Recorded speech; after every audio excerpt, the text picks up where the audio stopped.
Yeah, today's build is Fireburst Autobomber. Let's go over very quickly how this works, and then we'll do this Dunes map here. I put a Legion on there, and I'll have other videos as well. I'll show Minotaur off and whatnot. So this build is based off of the Fireburst Essence of Hysteria mod. This triggers on hit, and this can be any hit at all. So, very conveniently, we can use Herald of Thunder here. Now, Herald of Thunder creates a storm, which keeps hitting things. That's pretty cool. But the storm only activates when you kill a shocked enemy. So we use Storm Secret. So the storm starts when we shock an enemy. So we don't have to start it by killing a shocked enemy. We just get to start it by shocking an enemy, which is very easy on Elementalist because your hits always shock and all damage can shock. And we use the same for our ignites. Because Fireburst is on a 1 second cooldown, we want to ignite with it. Scaling a 1 second cooldown on hit ability is kind of bad, so igniting is the best thing. Now, you don't need a 6-link bow. This is just the Porcupine div card turn-in for a short bow. 6-link, I just happened to get this one. So you just put all your supports in Fireburst. Every time Herald of Thunder hits, it'll trigger Fireburst. Fireburst will go on cooldown. We can scale that cooldown down with some cooldown recovery rate, making it about 0.8 something seconds, which feels pretty good. And the gist of it is, Herald of Thunder starts by us using Split Arrow, which I think is probably the best thing to do with a Curse on Hit setup, because we don't want to mess up our elemental equilibrium, which can proc off of Herald of Thunder, because Herald of Thunder only does lightning damage. Okay. Lots of mechanical things here, but I just want to explain everything very quickly. So, Herald of Thunder starts when we use Split Arrow. Split Arrow shocks because we're Elementalist. Okay, so since we have Storm Secret, now we start our Herald of Thunder when it shocks something. Herald of Thunder hits, Fireburst triggers, Fireburst now shocks and ignites because Fireburst also can shock, which starts the Herald of Thunder chain again, because Herald of Thunder Storm starts when we shock something, and then Herald of Thunder hits something again, it Firebursts, Fireburst shocks, Herald of Thunder starts again, and this is how we get that Autobomber loop going. Now, we could just do the Ignite proliferation on that, and if you want to do that, that's totally fine. I love explosions, though. Alright, let's be honest. Explosions, they're just better with Ignites, and we could still Ignite Prolif and whatnot. Just a little bit. So, Impulsas and Storm's Gift. Storm's Gift, enemies you kill are shocked, and shocks are spread in a small radius. So, we do that with Impulsas, so shocked enemies you kill explode. Now, this explosion, guess what? It can shock as well. That's pretty cool. So we take advantage of that. Because of Elementalist Shaper of Flames, your hits always ignite and all damage can ignite. So it's kind of like this explosion and igniting and all of this stuff going on. It's pretty cool. That is the gist of it though. Everything else is pretty similar. This is a double cluster setup, but this is the more moderate, about 15 to 20-ish exalts in the gear set. I have a minimum one, and you can go down to just one cluster setup if you'd like a little bit more life. But I like blasting away. Anyway, let's get into that map real quick. All right, so we're going to start this off. Remember, we're going to start with split arrow. Perfect. Yo, let's do this. So I start with split arrow. I hit. It shocks. Now my Herald of Thunder is hitting. My Herald of Thunder hits, so the fire burst procs. You can't really see the fire burst. It's really quick, but you know something got fire burst when it's dying. That makes it super easy. So now you get to just run around in a circle, right? Pop your flask. You get your recovery from Cinder Swallow, and we're killing a lot of stuff all the time, so that instant recovery is pretty good. So if you want, you can smoke mine. I like to smoke mine Flame Dash. Smoke mine providing a 30 move speed buff. That's really good. But these ultimatums become super, super easy. And you'll see if you're astute. Oh my god. He has Headhunter buffs. No. Alright. It's just Inspired Learning. There are 2 exalts on a build like this. Oh my god. You absolutely should pick it up. It's so good. Especially in these ultimatums. So sometimes you get a little bit chunked, especially if you're doing juicy stuff. Just pop your life flask. Most of the time you shouldn't get one shot unless you're going into like some crit map or something like that. Then, you know, sometimes, you know, the monster is just going to crit you. It's going to have a bunch of mods if you're doing rare corrupted stuff. Like, you know, it's just going to happen sometimes. But this is a very nice and chill build. I was using this for Harbinger farming. It's very, very good for Harbinger farming. Because it's exploding. You're getting a ton of buffs from your Inspired Learning. And you don't have to press as many buttons. So if you're doing something like that, it's pretty good. Otherwise, I think this is just a very nice and chill map farmer. You can kind of just go into your ultimatum, run around in a circle. And a lot of the clusters, a lot of the jewels and whatnot from Burning Arrow carry over to this build, right? If you got Ignite Boots, you could use them on this build. Fire Dot Amulet, you could use it on this build as well. A lot of that stuff, including like Awakened Gems, clusters, rare jewels and whatnot, Transcendent Mind. If you were playing the Fire KB or the Burning Arrow, almost everything rare-wise is going to carry over to this build. I should check this ring before I get goofed on. All right, it's just Fracture. But that is the gist of the build. And then we kind of just smoke mine, Flame Dash around. On these Legions, they're really nice because on this setup, I picked up the extra area of effect. So as you can see there, like just standing in the middle, as long as something's not like around a corner or something, we pretty much just pick it all up, right? We've got 10 seconds left on our Legion. There's going to be like one monster left somewhere. I don't know. I can never find him. All right, sometimes they're just caught somewhere. I don't know, dude. If it's not a weird layout where there's, I don't know, little rocks and whatnot, I can kind of one-shot the Legion sometimes. But now that the Legion's out, you kind of just run around. And then you just wait till something dies. And there we go. That is a Legion on the Fireburst Autobomber build. So this is the more moderate section. I don't really have that crazy of rare gear.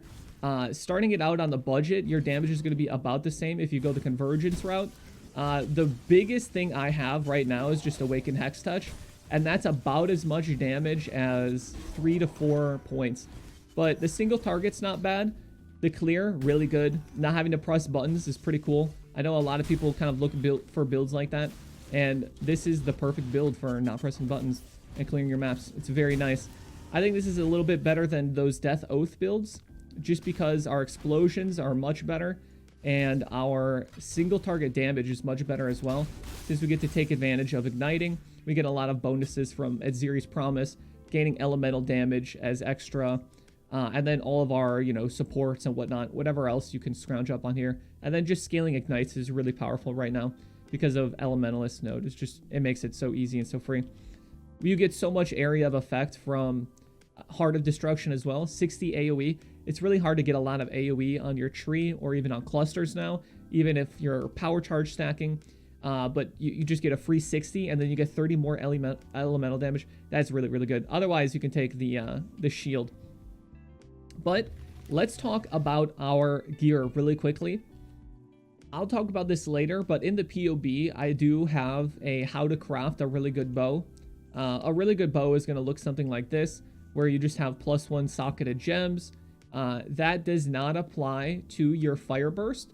So if you don't want to go through the hassle of getting all of that, don't worry. This is only applying to your support gems. So it's not that big of a deal. It's just you might as well get it if you're going to spend the 2 exalts on the multi-mod that can have 3 crafted mods. That costs 2 exalts to put on. And the +2 support gem costs 2 exalts to put on as well. So at that point, I feel you might as well. If you don't want to, that's totally fine. What's really good right here, though, is the gain 15 fire as extra chaos. So that is so powerful and works with ignite because of Shaper of Flames. Remember, all damage can ignite. That includes chaos, fizz, cold, lightning.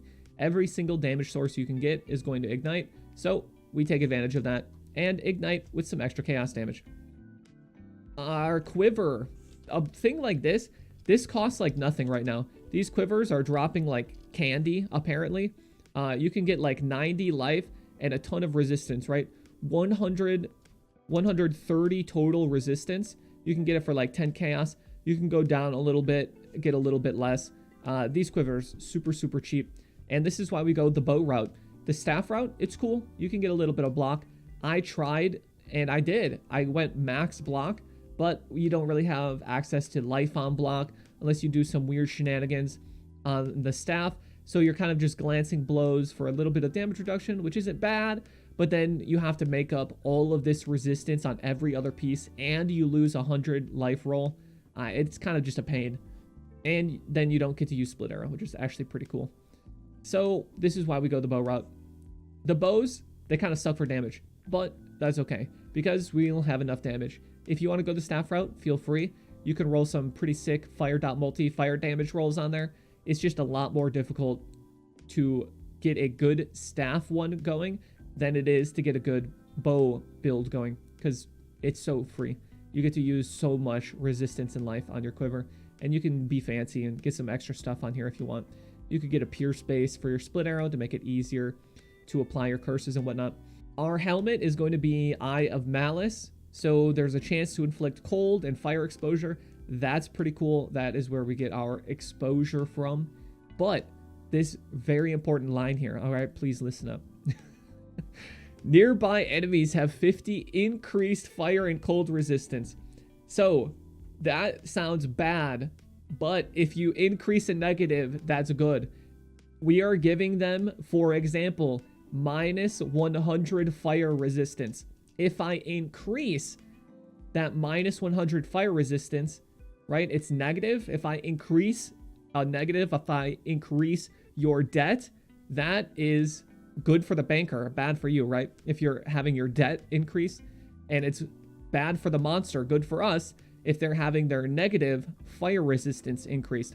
So if they have minus 100 and we're nearby them, now they have minus 150, and that's pretty good.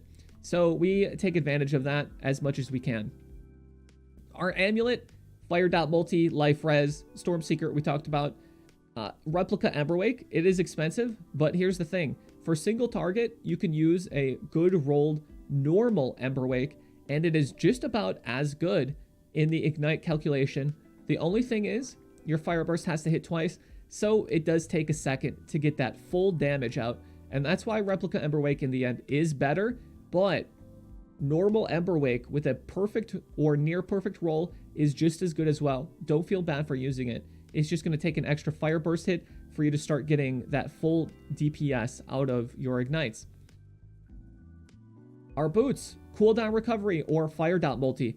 I like cooldown recovery. It gives us a little bit extra nice feeling, I guess, while we're clearing. Having fire burst proc just that little bit faster is very nice because it is on a 1 second cooldown. Sometimes you're like blasting a little too hard and you have to like wait for it. Although the explosion prolif is pretty nice, there are some times where a pack is kind of separate from another, and if you're not using the big AoE ascendancy node, then sometimes it won't hit, so you gotta wait a little bit. Cooldown recovery is pretty nice for that. Our belt, this is pretty cute. Pyroshock clasp. Enemies ignited by you and enemies shocked by you have their physical damage that they deal converted to fire and lightning. That's pretty cool. It's a source of some pseudo fizz mitigation. We don't have too much fizz mitigation, all right? We're an Autobomber build. Other than that, it's just Basalt. So this is pretty nice, actually. It doesn't stack with other, like, physical damage taken from hits converted to whatever. But this is still pretty good on its own. I really like this. It's like a pseudo, you know, I have 28 here, but you could get 29, 30% physical damage kind of converted.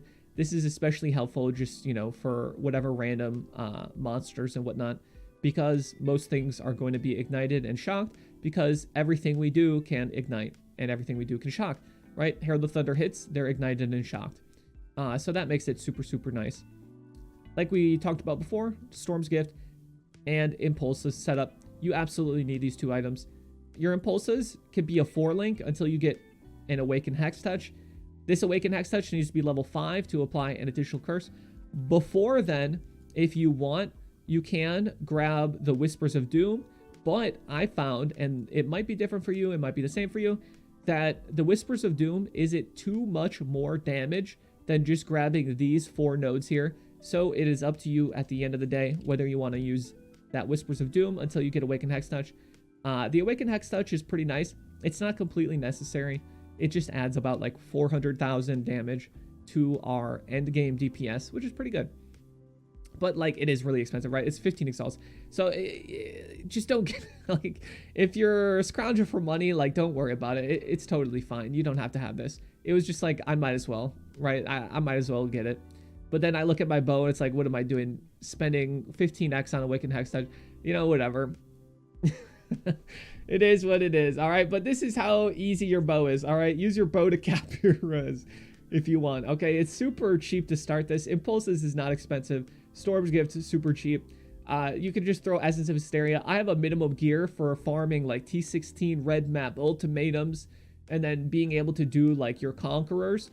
The bossing on this build is doable. You don't want to, for example, do your Cyruses on this if you can help it. If you have a first character that you could just swap to, right? Just go ahead and do it on that character. It's doable though. It just becomes a little tricky because we do get our sustain from Cinder Swallow and it is an Autobomber, right? Autobombers are supposed to clear maps with 0 buttons. They're not supposed to explode bosses with 0 buttons. So that is a kind of weakness of this build, right? But that's okay. I accept it because it's so nice to just be able to run around, 0 buttons, exploding screens, kind of just relaxing, not having to frantically press like 2 buttons every pack or, you know, whatnot, flicking my wrist around. Like I'm just running around. I smoke mine and I flame dash and that's it. That's it until I hit the boss. And then I just split arrow once. Super, super nice. But let's talk about some gem links really quick. Okay. We're going to use Unbound Ailments because we're igniting. We're dealing ailment damage. We want it to last a little bit longer. Swift Affliction for more damage over time. Burning damage because we're burning. Ignite Prolift because it is a ignite more damage multiplier, right? Support skills deal more damage with ignites. That's pretty good. And the ignites are Prolift, which kind of helps our Impulsive Explosion, right? Fire Burst hits. The ignite is Prolift. And then everything is shocked because of Fire Burst as well as ignited. So it's dealing less damage from our Power Class belt, and it's getting ready to explode from Impulse's chest. So this is a pretty good support. Deadly Ailments. We're an ailment build, and we want our ailments to be pretty deadly, so we use Deadly Ailments. And Energy Leech. This can be swapped out for Immolate if you want. Immolate adds flat fire damage. I think I have it in the POB, actually. Supported skills deal 270 to 400 added fire damage against burning enemies. So this is really good because Fire Burst has crazy damage effectiveness. So you can use Immolate if you'd like. I like to have just the tiniest bit of Energy Leech from, you know, the little bit of on-hit damage we have. I find it helps kind of offset the Storm Secret when you go this route, getting Heart of Destruction. Otherwise, when you have Bastion of Elements, that Storm Secret does deal lightning damage to you every time Herald of Thunder hits. So this is pretty nice. Obviously, that 250 is mitigated by your resistance, but it's nice to have this little shield here, and it is taking the damage all the time, but that's okay, because then you're not taking the damage until it's depleted. But that is the one swap that you could do. I've seen people use Cruelty. I don't recommend it because Cruelty requires your hit of damage to deal 3% of the monster's life to get the full 49 or 50% more damage. That's not going to happen. Our on-hit damage is not much at all. If we go to POB and check out our minimum gear with the 1 cluster setup and no awakened supports, right? It's about 2 million on Cyrus. If we go here, our on-hit damage is very, very low, right? 72,000 is not going to deal 3% of Cyrus's life. It's not going to deal 3% of a map boss's life. So we do not want to use Cruelty here because our Cruelty is going to give us a really, really tiny, puny, kind of bad buff. I would rather use Immolate at that point and get a lot of flat damage, or Energy Leech and get that 39 more damage while leeching Energy Shield, right? The difference between the 39 and a max effect Cruelty is 10% more damage. You're never hitting max effect Cruelty, so I do not think it is worth it because most of the time we'll be leeching Energy Shield when we don't have the Bastion of Elements, since we'll be taking Energy Shield damage when our hot hits, and most of the time we'll either be leeching or on full, so it's a horse apiece either way. But you can feel free to use Immolate if you'd like. In our helmet, we have Malevolence, Enlighten, Herald of Thunder, and Anger. The Anger does mess up elemental equilibrium, right? Enemies you hit get plus 25 to those elements and minus 50 to others. Look at your split arrow. It's dealing lightning, fire, fizz. Okay, so we already messed up our fire EE. We want to hit with not fire damage to give minus 50, right? This is very simple. If you don't hit with fire damage, they get minus 50 resistance. So the split arrow kind of messes it up because of our anger aura. But Herald of Thunder is not really a spell in the eyes of PoE. When you're using an aura that adds fire damage to spells, it doesn't apply to the Herald of Thunder Storm. This is why if you ever played the Hot Bomber, we couldn't scale it with spell damage, and you couldn't scale it except with sources of just flat added, right? We could do added cold, but you can't have added lightning to spells. That does not work on Herald of Thunder. So that is extremely convenient for us because now we can proc EE against fire, right? It's going to hit with lightning, giving it plus 25 lightning and minus 50 fire. So that's pretty cool. So that's why we just use split arrow once. You just want to shoot the boss once, apply your curses, and then shock if you need. It is a very easy start to shocking because all this damage will shock and then it'll starts your whole loop off. So this is pretty cool. So that is what we do here. We have Malevolence for more damage and skill effect duration, and then extra fire damage with spells is very good for our fire burst. Now, Enlighten 4 is expensive, but if you're on the 1 cluster setup, you can very easily afford the points to grab Reduced Reservation of Herald skills, getting Discord Artisan to give you reduced reservation, letting you use an Enlighten 3 in your supports. The Enlighten 4 just saves you 4 skill points, which is pretty cool. In our chest piece, you want to have Combustion, Split Arrow, and then a Curse on Hit setup. You will just want to use Flammability. You won't have Ellie Weakness or Awaken Hex Touch, right? You'll just have a normal Hex Touch, so this can be a 4 link right away, which makes it very, very cheap. You don't need a 5 link until you get a Awaken Hex Touch, or unless you want to do something fancy. But the Combustion support here, very important, because enemies ignited by supported skills have minus 19 fire res. That's really good. Just another source of minusing resistances that'll get scaled by our Eye of Malice. In our gloves, we have cast and damage taken linked to Cold Snap. This is where we get frenzy charges. Cold Snap creates this little ground effect here, and when an enemy dies on that ground effect, they're going to grant us frenzy charges. So that is how we get some frenzy charges. Seems a little weird, but it does happen more often than you think. You can always map with it for a little bit, look for your frenzy charges, and you will find them. Void Sphere, this is just cool. It sucks enemies into a cool black ball. I don't know, it's cool. All right, if you want to use something else, have at it, but I think this is nice for ultimatums.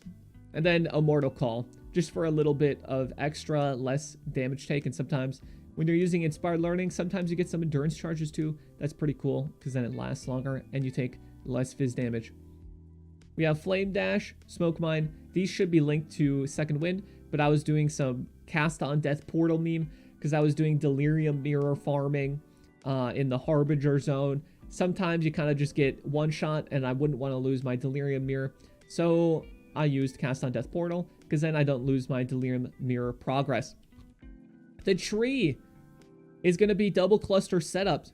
Now your clusters, I know they're very expensive, but are they? If you get 6 passive, blowback, burning bright, they're about 1 exalt or less right now. That's pretty good. That is really good. So just grab some 6 passives, right? It takes an extra point, but you save yourself like 3 exalts on each medium cluster. You can absolutely upgrade to them eventually if you want. Transcendent Mine is a little pricey. You don't need it. It's just really good. 2.6, 2.7x. It gives you a lot of damage over time multiplier per intelligence not allocated. So we kind of, you know, lose some dot multi up here, but you're just going to have to take that loss sometimes. We'll use a Glorious Vanity with Corrupted Soul to gain life as extra energy shield. And over here is where we put our Inspired Learning. 1, 2, 3, 4 notables allocated in radius. Gives us a rare monsters mod when we kill them. That's really fun. I think this is the most fun thing you can put on your tree, especially for ultimatums. It really helps to not die and whatnot. The ultimatums, a little bit spicy sometimes, but you get a bunch of mods, you're moving fast, you get more life, more ES, you gained life as ES. You know, it's really, really good. So this is super, super nice and worth the, I think it's 2 exalts. Yeah, it's worth the 2 exalts and the points on the tree to make you faster. We're also getting elusive, we're getting life, elemental damage, and everything else on the tree is going to just be life, a few ignite things, and then more life, as most of the damage we get is going to be from our cluster or double cluster setup. If you're doing the 1 cluster setup, you're just going to sacrifice one of the clusters over here, and you're going to come down and get the Silent Life Wheel. That way you can get to about 5k life and 1.8k ES, which is pretty cool, helping you, you know, not die so much. The big struggle on this build is getting stats. If you can find a medium cluster that gives like a little bit of strength, it's actually very helpful if you can just pick stuff up like that for free, because in the end, you might need only like 10 strength to be able to give up like one of these nodes or something like that. Down in the description, you will find a POB. It's going to have minimum trees. I recommend not trying to play this build until level 70. So you would level as Hollow Palm. Hollow Palm is really easy. I would recommend looking up a Hollow Palm video. Let's talk about the trees, the POB, everything I have included in here really quickly. Now that we've gone through all the kind of mechanics of the build, kind of showed off what the build can do and how nice it is to play. In our tree, the minimum tree level 70, I very much recommend you to just get a cluster set up here. You don't have to get exactly this. Just get any really 8 passive cluster. If you don't want to spend too much. We don't use Doriani's Lesson because you don't leech damage over time. You only leech a hit. So this leech here gives us like 200, you know, what is it? It gives us 140 life leech. That's nothing. 140 life per second is not going to save you. You're barely going to feel it. So you can save the points here, and you don't need to have these. This is just the one that I picked up. Making Anger have increased aura of effect, and then getting a little bit of extra fire damage and some smoke cloud stuff is pretty cool as well. But this is the minimum tree that I recommend. Getting your Glorious Vanity, getting some ES, and then coming over here, you should be fine. If you have the... Let's do non-awakened gems by putting that in weapon 2. You'll have about 2 million damage with level 20 gems and with the minimum gear setup. So these trees go all the way down. I have min tree level 70, a moderate tree level 85, adding the Transcendent Mine and the Inspired Learning.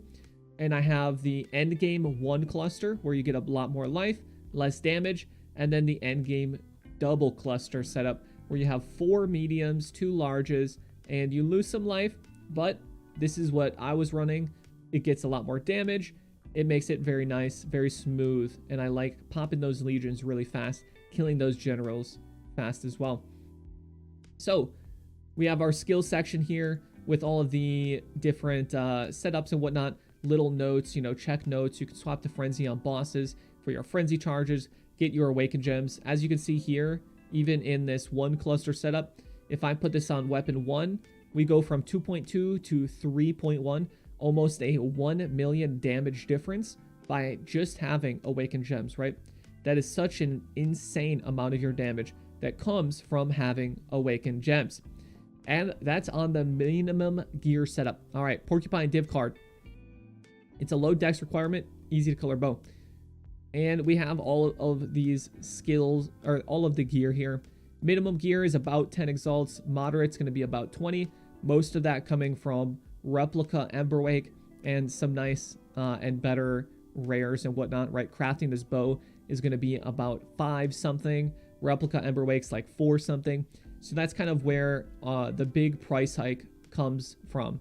But it is pretty good, right? We're adding almost 30% or almost like 50% damage, which is really nice. And then you have expensive gear. You can take this even further if you'd like. You can get some nutty stuff on your bow in addition to this. I just think this is extremely reasonable. Anything past this is going to be like really, really lucky. Like, you know, you can get some extra elder things. You can get some random mods on here. It's just going to be very, very lucky to do that in addition to everything else. The big difference here is going to be cooldown boots. Now, in the moderate gear, we have cooldown boots as well. In the expensive, we're going to have cooldown, awakened, and awaken ignite. That's really, really good. And you can craft some move speed on here. You'll just have to get resistance somewhere else. And then you have elevated cooldown and elevated ignite. And then elevated fire dot multi. You can do some other stuff here. You can get like +1 int gems to boost all your supports. But you cannot modify fire burst above level 20 because it very specifically says cast level 20 fire burst. You cannot modify this with plus gems. If you do get plus fire, I found this out myself, it is only augmenting your anger gems level. It is not augmenting your fire burst. So it may seem like it's doing a little more damage. That's just because it's giving anger an extra level, not giving fire burst an extra level. And all of the rest of the expense is going to come from having a very nice double cluster setup. Now, you see here, I've socketed in Bastion of Elements because I know some people don't like to die. If you don't mind dying, get Heart of Destruction. Gives a ton of damage, right?